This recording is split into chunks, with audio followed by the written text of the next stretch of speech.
Boys, you know how much I love hating Bethesda, and especially Starfield. Oh, especially Starfield. It has gotten to the point where I'm putting hating Starfield as a hobby on my dating apps. Not too much success on those, but people do say nice things about my haircut. And especially shirt. The shirt is very manly, I have been told. But in any case, the Starfield situation is so absolutely god awful that anyone who says it's bad is doing the understatement of the millennia. And I'm not even kidding, boys. It is bad. Starfield still has lost almost close to 99% of its player base. Technically, it has 2.7% of their player base from their peak remaining, but the situation is bad and it's not getting better.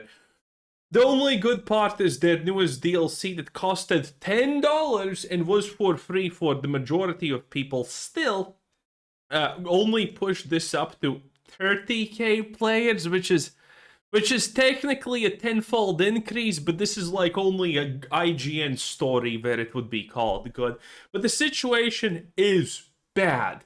Currently, everyone is absolutely just mocking Bethesda relentlessly. Because you know what happened? Finally, Starfield received an update. Yes, the last time Starfield received an update before this was probably more than 6 months ago, honestly, at this point, I believe. It's been a while. These things are rarer than unicorns. It is absolutely abysmal. And once again, people are just absolutely losing their minds how nothing this is. Look at this. This is in general what they fixed. Fix crashes that occur when viewing creations. 10 out of 10. Now Bethesda can ask more money from you. Resolve the crash that would sometimes occur when making an autosave. Resolve the crash that occurred when creating a certain legacy data.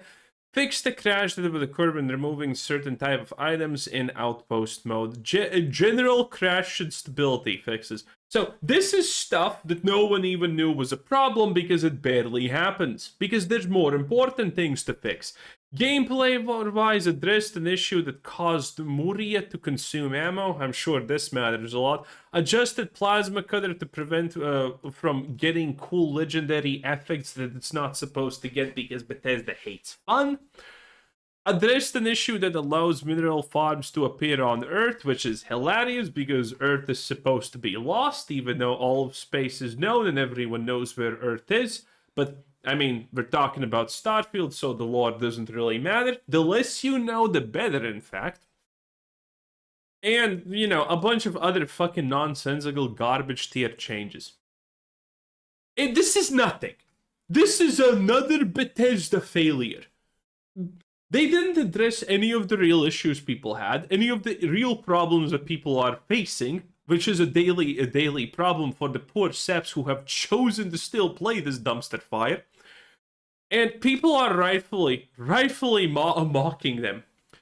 Can you can you please tell me, Bethesda Studios, what exactly did you manage to fix? Still the same freezing after the patch occurs while exploring planets. PS blah blah blah blah blah blah blah blah. You know, it's just details.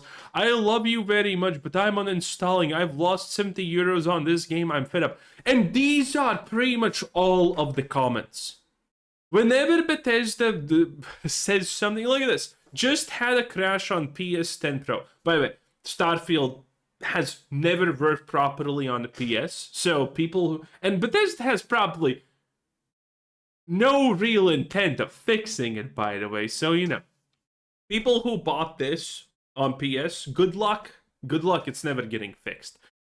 The game will still freeze on PS. And by the way, even outside of PS, obviously, people are having problems. PS is just currently the buggiest version of Starfield.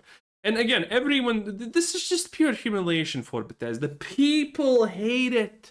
There's no one supporting them. People hate it. There is only hate for Starfield, and it makes sense. And my favorite. This tweet happened literally A little bit after Bethesda, before actually Bethesda released this, which is very interesting because this is JuiceHead. JuiceHead, massive friend of the channel, great guy, Bethesda check enthusiast, one of the best when it comes to taking those Bethesda checks. Friend of the channel, love him, absolutely. But in any case, JuiceHead is absolutely getting rammed. Because at this point, I firmly believe that JuiceHead is actually drinking his own juice. Because there is no world where you fucking say this and then reply to people who call you an idiot for saying it. For years, Todd Howard has been talking about long-term support for Bethesda games, and we are finally seeing it with Starfield. I wonder for how many years the Elder Scrolls 6 will get DLCs.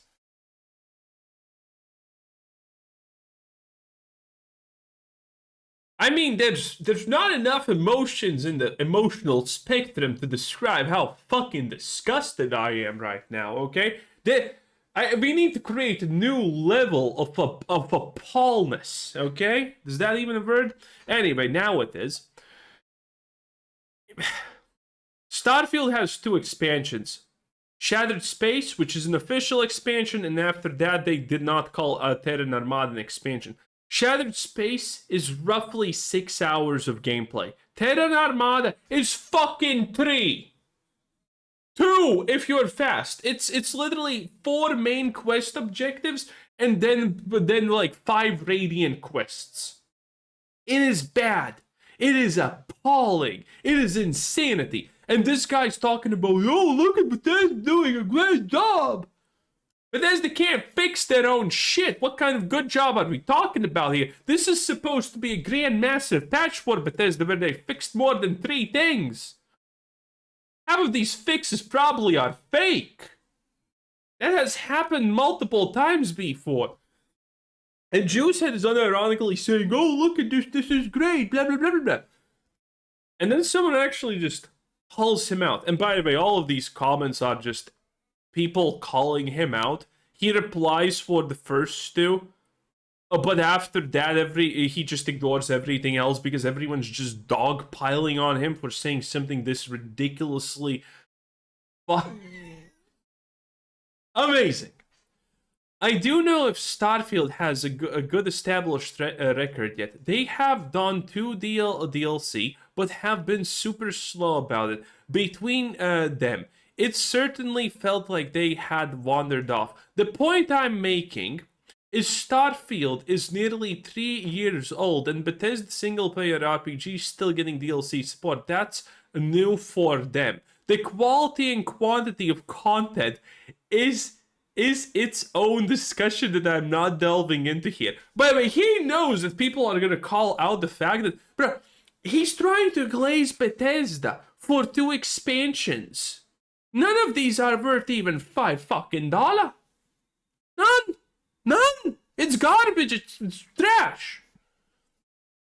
And so he prematurely, literally just goes for the... Though I'm not willing to actually talk about what's actually in these DLCs, but it has 2 DLCs. Dude, this is the equivalent of spending $2 million to buy a used, banged up car that's not gonna even last you until the end of the month. And when someone tells you, for $2 million, you could have bought a Lambo. You could have bought a Lambo. And your answer to that being, but I at least got a car. It's the... The first part is, I don't think this is disingenuous. I just think JuiceHead has completely lost all his marbles. You can read this if you want. It's just... I'm being new for them literally it being new for them literally doesn't matter if the quantity and quality of the content means most people don't come back. I don't know what kind of decisions you were looking to have if you're ignoring these glaring problems. I am not trying to have a discussion about this. Stop bringing it. I am not trying to have a discussion with a bunch of bots on Twitter. I literally was just pointing out the fact that this is so disingenuous. This is the most disingenuous take you can make. And needless to say, people are absolutely railing on him because this is the stupidest take you could ever have. I mean, people are just pointing it out, and it's obvious. Like, how do you unironically make a tweet like this? This is just beyond lost in the sauce at this point. And if you look at what's happening with Starfield, you have amazing things like Starfield promoting a mod, because, I mean, it's not like they're going to make a good game, so someone has to make that for them and, you know, sell it to people. A Real Light Starfield by Reddit Does Stuff adds all new location designs, as well as lore-friendly quests and new outposts, objectives, blah, blah, blah. You go into the Real Light Starfield, and the mod itself describes it just as a massive atmosphere overhauled, rebuild Starfield's locations and light level design for the ground. That's it. That's pretty much it. This thing just changes a little bit about the lighting and technically makes it better, which people are calling it out as stupid and saying, was this gonna make their game not work? And this thing costs €5. $5. €5, doesn't matter. Yep, this is the situation we are in. Starfield's modding situation is also so unbelievably dead that Starfield's modding scene is so dead that modders are coordinating to put Shrek on the front page of Nexus. Yeah, it's kind of hard a little bit to see at first, but there it is. Because, like, no one is downloading these things. No one cares. Because it's bad. Todd Howard said that Starfield is the best moddable game Bethesda has ever made. Modders said it's the worst one. In fact, it makes it hard. The last type of news really we had about Starfield was, by the way, the DLSS 5. And this is Culture Crave, by the way, so Culture Crave chose the best one. This is by far, by the way, the best one. It's not even really that good, but this is by far the best example of DLSS 5, actually. Everything else is 100 times more abysmal. So, Culture Crave, friend of the show, everyone, by the way. Great guy, doesn't chill at all for garbage, and that's what it is. And then, there are some people who are unironically trying to glaze the new system. I'm sorry, but when you look at this, watch this.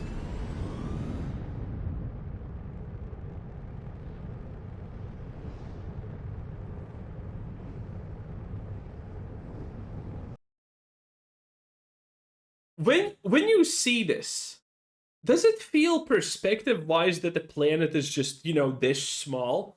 Because the speed that you pass by it, see here. You're passing by it so fast and you get so close to it, but it doesn't actually become bigger. The perspective here is so unbelievably off. The speed versus size of the object makes me feel that the planet is just a pebble. It makes me honestly feel... Am I the only one, by the way? I just want to know. Am I the only one on this one? Please comment down below. Because for me, it feels like this is as big as it gets, and when you go closer, that's just how big it is. The perspective here feels completely off to me. I don't know, honestly, if that's just me. Maybe it's just me. So please, leave in the comments about this. I want to know your opinion, because I want to know if I'm being insane here. Because I am fucking insane. In any case, that's it. Juicehead crashing out. Always a beautiful sight to behold. And anyway, have a nice day. Bye-bye.